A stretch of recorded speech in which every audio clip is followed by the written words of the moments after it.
Hello viewers, অচিন্ততার free coaching চ্যানেলে তোমাদের সকলকে স্বাগত জানাই।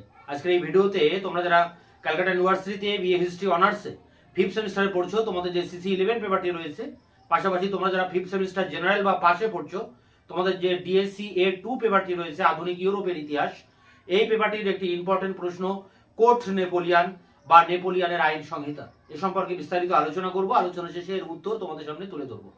তবে আমরা একবার বোর্ডে দেখে নিই কি লেখা রয়েছে। দেখো, CU history honours 5th sem CC 11 এবং হিস্ট্রি জেনারেলের জন্য 5th সেম ডিএসসি A2। প্রশ্ন হচ্ছে কোড নেপোলিয়ান বা আইন সংহিতা। তো এর মধ্যে লুকিয়ে আছে এর মানে। দেখো, নেপোলিয়ানের কোড, কোড মানে আইন বা আইনের ধারাকে কোড বলে। তাহলে নেপোলিয়ান কিছু আইন পাশ করিয়েছিলেন যাকে আমরা কোড নেপোলিয়ান বলছি, বা আইনের সংহিতা। অনেকগুলো আইনের একটা সম্মিলিত রূপ, তাকে বলছে আইনের সংহিতা, বা অনেক আইনের মধ্যে যে সমন্বয় সাধন করা হয় সেগুলোকে বলা হচ্ছে আইন সংহিতা। এখন নেপোলিয়ান ক্ষমতায় আসার পর, ফ্রান্সের সম্রাট হওয়ার পর, তিনি একাধিক সংস্কার করেন। প্রশাসনিক সংস্কার, শাসন সংস্কার, ধর্ম সংস্কার, শিক্ষা সংস্কার, অর্থনৈতিক সংস্কার। শিক্ষা সংস্কারের ক্ষেত্রে গুরুত্বপূর্ণ অবদান ছিল ইউনিভার্সিটি অফ ফ্রান্স তৈরি করা। অর্থনৈতিক সংস্কারের ক্ষেত্রে গুরুত্বপূর্ণ অবদান ছিল ব্যাংক অফ ফ্রান্স তৈরি করা। প্রশাসনিক ক্ষেত্রে ফ্রান্সকে তিনি 83টি ডিপার্টমেন্ট বা প্রদেশে ভাগ করেন। প্রত্যেকটা প্রদেশগুলোকে আবার ক্যান্টনমেন্টে ভাগ করেন, সেগুলোকে প্রিফেক্টে ভাগ করেন। এরকম একাধিক সংস্কার তিনি করেছিলেন, কিন্তু সব থেকে গুরুত্বপূর্ণ সংস্কার যেটা করেন সেটা হচ্ছে আইন সংস্কার। তার এই আইন সংস্কারটা এতটাই মজবুত ছিল যে তার যিনি এক প্রকার জীবনী লিখেছেন, সে David Thomson, Europe since Napoleon যে গ্রন্থ লিখেছিলেন, সেই গ্রন্থে তিনি বলছেন যে নেপোলিয়ানের এই আইন সংস্কার শক্ত গ্রানাইট পাথরের উপরে লেখা রয়েছে, যা কোনোদিন ধ্বংস বা নষ্ট হবে না। তা যাই হোক, নেপোলিয়ানের উল্লেখযোগ্য অবদান ছিল এই আইন সংস্কার। কেন আইন সংস্কার করলে তার একটা কারণ আছে। তিনি নেপোলিয়ান দেখেন যে ফ্রান্সে বিপ্লবের আগে যেসব আইনগুলো ছিল বুর্ব রাজবংশের আমলে, সে আইন প্রচলিত আছে। বিভিন্ন প্রদেশে আলাদা আলাদা আইন রয়েছে, গির্জাগুলোতে এবার আলাদা আলাদা আইন রয়েছে, এছাড়া রোমান আইন আছে। তো অনেক ধরনের আইন এবং অনেক বিষয়ের উপরে অনেক ধরনের আইন ফ্রান্সে প্রচলিত। ফলে কোনো সামঞ্জস্য নেই, এক আইনের সাথে আরেক আইনের মধ্যে কোনো সামঞ্জস্য নেই। এদিকে ফরাসি বিপ্লবের পর নতুন করে কিছু আইন প্রবর্তন করার প্রয়োজন হয়েছে, কিন্তু সেই আইনগুলো আবার প্রচলিত আইনের বিপরীতে। ফলে নেপোলিয়ান উপলব্ধি করলেন যে আইনের একটা সমন্বয় সাধন করতে হবে, সারা দেশে একই রকমের আইন প্রচলন করতে হবে। এই কারণে তিনি ল্যাটিন আইনের, রোমান আইনের ভালো ভালো দিকগুলোকে নিয়ে একটা আইনের সংকলন করেন, এবং এ ব্যাপারে আইনগুলো সংকলন করার জন্য তিনি একটা কমিটি তৈরি করেন, আইন কমিটি। এবং সেই কমিটিতে দেশের সেরা সেরা আইনজ্ঞদের নিয়ে সেই কমিটিটা তৈরি করেন। বিশেষ করে ট্রেনসেট বলে একজন আইনজ্ঞ, তিনি প্রধান নেতৃত্ব দেন এই আইন কমিটির। এবং এই আইন কমিটির অনেক বৈঠক হয়, প্রায় 84টি সম্মেলন হয়, যার মধ্যে 36টি সম্মেলনে নেপোলিয়ান স্বয়ং উপস্থিত ছিলেন। নেপোলিয়ান কোনো আইনজ্ঞ ছিলেন না, কিন্তু এই আইনগুলো যখন তৈরি হয় তখন সেগুলোকে দ্রুত কার্যকরী তিনি করেছিলেন, এটাই তার ছিল অবদান। তা যাই হোক, দীর্ঘ 4 বছর ধরে এই সম্মেলন চলে এবং শেষ পর্যন্ত 84টি সম্মেলনের পর এই কোড নেপোলিয়ান বা নেপোলিয়ানের আইন সংহিতা, এটা সংকলিত হয় 1807 খ্রিস্টাব্দ নাগাদ, এবং ফ্রান্সে এটা অ্যাক্টিভ হয় বা চালু হয়। এখন এই আইনে প্রায় 2287টি আইন রয়েছে, মতান্তরে বলা হচ্ছে 2281টি আইন। তা যাই হোক, 2280টির বেশি যে আইন রয়েছে এটা পরিষ্কার। এবং এই আইনের ভিতরে 3টে ভাগ রয়েছে, একটা দেওয়ানি, একটা ফৌজদারি, আর একটি হচ্ছে বাণিজ্যিক আইন। এবং এই আইনগুলো 3 ধরনের, এই আইনের ভিতর দিয়ে 2287টি ধারার ভিতর দিয়ে ফ্রান্সে প্রচলিত বিভিন্ন ধরনের আইনের মধ্যে একটা সমন্বয় সাধন করা হয়, একটা ঐক্য স্থাপন করা হয়, এবং আইনের ক্ষেত্রে একটা সহজ সরল সমীকরণ নিয়ে আসা হয়। এখন এই আইনগুলোতে কি রয়েছে, কি বলা হয়েছে এই আইন সংহিতায়, সেটি কিন্তু গুরুত্বপূর্ণ। যেমন এখানে আইনে কয়েকটা দিক আমি জাস্ট বলছি, অনেকগুলো আইন, এতগুলো আইনের ধারা তো বলা সম্ভব নয়, বিশেষ কয়েকটি দিক বলছি। যেমন সকলের সমান অধিকার প্রতিষ্ঠিত হচ্ছে এই আইনের ভিতর দিয়ে, সমাজের সাম্য প্রতিষ্ঠিত হচ্ছে, সবাই সমান, সকলে যোগ্যতার ভিত্তিতে সরকারি চাকরিতে নিয়োগ পাবেন বলে ঘোষণা করা হচ্ছে, সামন্ততন্ত্রের বিলুপ্তি ঘোষণা করা হচ্ছে এবং সেই জমি কৃষকদের মধ্যে বন্টন করা হচ্ছে এই আইনের ভিতর দিয়ে। বেগার খাটা ভূমিদাস প্রথা এগুলোকে উচ্ছেদ করা হচ্ছে। গির্জার সম্পত্তি বিপ্লবের সময় যেগুলো বাজেয়াপ্ত করা হয় এবং বিভিন্ন মানুষ এই সম্পত্তি কিনে নিয়েছিলেন তাকে বৈধতা দেওয়া হয়।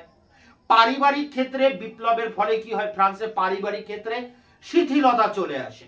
এই পারিবারিক বন্ধনকে শক্তিশালী করার জন্য কোড নেপোলিয়ানে বলা হয় যে পরিবারে পুত্র এবং স্ত্রীর উপর স্বামীর বা পুরুষের যে কর্তৃত্ব আধিপত্য সেটা নিরঙ্কুশভাবে প্রতিষ্ঠিত হবে, একচ্ছত্র আধিপত্য প্রতিষ্ঠিত হবে সমাজে পরিবারের প্রধানের স্বামীর উপরে বা মানে স্বামী স্ত্রীর উপরে তার প্রভুত্ব স্থাপন করবে এবং পুত্রদের পরেও কিন্তু সেই আধিপত্য স্থাপিত হবে। এছাড়া বিচারের ক্ষেত্রে জুরি প্রথা চালু হয়। বিচার ক্ষেত্রে যারা রাজনৈতিক অপরাধী তাদেরকে স্বতন্ত্রভাবে বিচারের ব্যবস্থা করা হয়। ফ্রান্সের একাধিক জায়গায় যেসব আইন ছিল সেই সব আইনগুলোকে সংকলিত করে রোমান আইন এবং প্রাকৃতিক আইনের উপর বেস করে এই সব একাধিক সংস্কার সাধন করা হয় এবং এর ফলে কি হয়, এই আইন এতটাই মজবুত হয় যে ফ্রান্সে তো বটেই, ফ্রান্সের সীমানা ছাড়িয়ে বেলজিয়াম, লুক্সেমবার্গের মতো দেশগুলিতেও পরবর্তীকালে এই আইন সংহিতা গ্রহণ করা হয় এবং এই সব আইন এখনো এই সব দেশগুলিতে বলবৎ আছে। নেপোলিয়নের পতন হয়েছে, নেপোলিয়নের চ্যাপ্টার ক্লোজ হয়ে গেছে, কিন্তু নেপোলিয়নের এই আইন সংহিতা এখনো ইউরোপের অনেকগুলি দেশে আমরা কিন্তু দেখতে পাই। তাই এই আইনগুলি ছিল যথেষ্ট প্রগতিশীল আইন এবং খুব মানে একটা সমন্বয় সাধনকারী আইন ছিল। আইনগুলো ছিল সহজ সরল এবং সহজ সরল ভাষায় এই আইনগুলোকে ব্যক্ত করা হয়েছিল। তবে এই আইনের মধ্যে অনেক ত্রুটি ছিল, সেটাও কিন্তু আমাদের উল্লেখ করতে হবে যে আইনের মধ্যে অনেক ত্রুটি দুর্বলতা রয়েছে। দুর্বলতা কি, যে রোমান আইন গ্রহণ করা হয়েছিল, ফলে কি হয়, রোমান আইন মানে সেই পুরনো দিনের আইন, এর ফলে ফরাসি বিপ্লবের ভিতর দিয়ে যে প্রগতিশীল সমাজের আবির্ভাব ঘটে তার যে পথটা কিন্তু রুদ্ধ হয়ে যায় এই রোমান আইন গ্রহণ করার ফলে। আবার স্ত্রীর উপর পুরুষের মানে স্বামীর অধিকার স্থাপিত হওয়ায় সমাজে যে বিবাহ বিচ্ছেদ, ডিভোর্স, এই বিষয়টা কিন্তু প্রকট হয়ে ওঠে এবং এর আধিক্যটা অনেক বেড়ে যায়।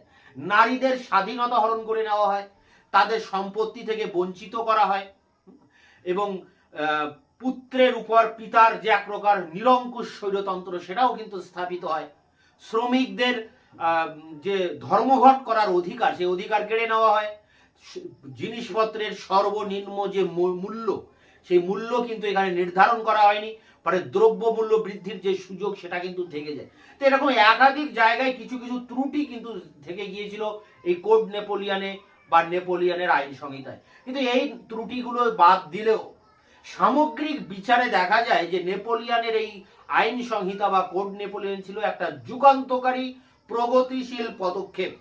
ফ্রান্সের বিভিন্ন ধরনের আইনগুলোকে বাদ দিয়ে এক ধরনের মানে বিশেষ করে একটি আইনই কিন্তু এখানে প্রচলন করা হচ্ছে, হ্যাঁ, এবং বিভিন্ন আইনের ভিতর থেকে ভালো দিকগুলোকে নিয়ে একটা আইনের সংকলন করা হচ্ছে এই কোড নেপোলিয়ন বা নেপোলিয়নের আইন সংহিতা।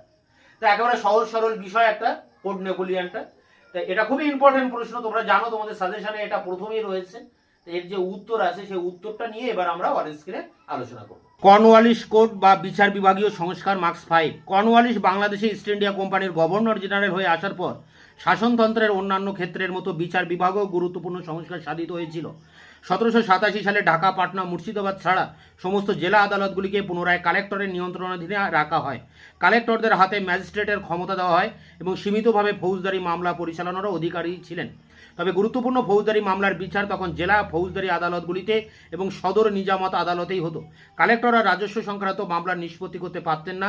রাজস্ব সংক্রান্ত মামলার নিষ্পত্তির দায়িত্ব রাজস্ব পরিষদ বা বোর্ড অফ রেভিনিউর উপর অর্পিত হয়েছিল। 1790 সালে এই ব্যবস্থার ক্ষেত্রেও বেশ কিছু পরিবর্তন সাধিত হয়েছিল। সদর নিজামত আদালত পুনরায় মুর্শিদাবাদ থেকে কলকাতায় নিয়ে আসা হয়। একজন মুসলমান বিচারকের পরিবর্তে গভর্নর জেনারেল ও কাউন্সিল এই আদালতে সভাপতিত্বের দায়িত্ব গ্রহণ করেন। জেলা ফৌজদারি আদালতগুলি তুলে দেওয়া হয়, তবে পরিবর্তে কলকাতা, ঢাকা, পাটনা ও মুর্শিদাবাদে 4টি ভ্রাম্যমাণ আদালত গঠিত হয়। এগুলো কিন্তু কর্নওয়ালিসের কোর্ট চালু হওয়ার আগের অবস্থা বলা হচ্ছে।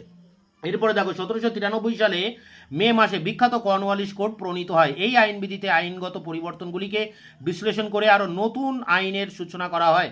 ঐতিহাসিক রমেশচন্দ্র মজুমদার বলেছেন, বিখ্যাত কর্নওয়ালিস কোড ব্রিটিশ ভারতীয় শাসনতন্ত্রের ইস্পাত কাঠামো তৈরি করেছিল। এই সময় মূলত দুটি উদ্দেশ্যকে সামনে রেখে কর্নওয়ালিসের বিচার বিভাগীয় নীতি নির্ধারণ হয়েছিল। প্রথম উদ্দেশ্য ছিল কালেক্টরদের হাত থেকে বহুমুখী দায়িত্ব হ্রাস করা। বিভিন্ন ধরনের দায়িত্ব হাতে পেয়ে কালেক্টররা অপ্রতিহত ক্ষমতার অধিকারী হয়ে উঠেছিল।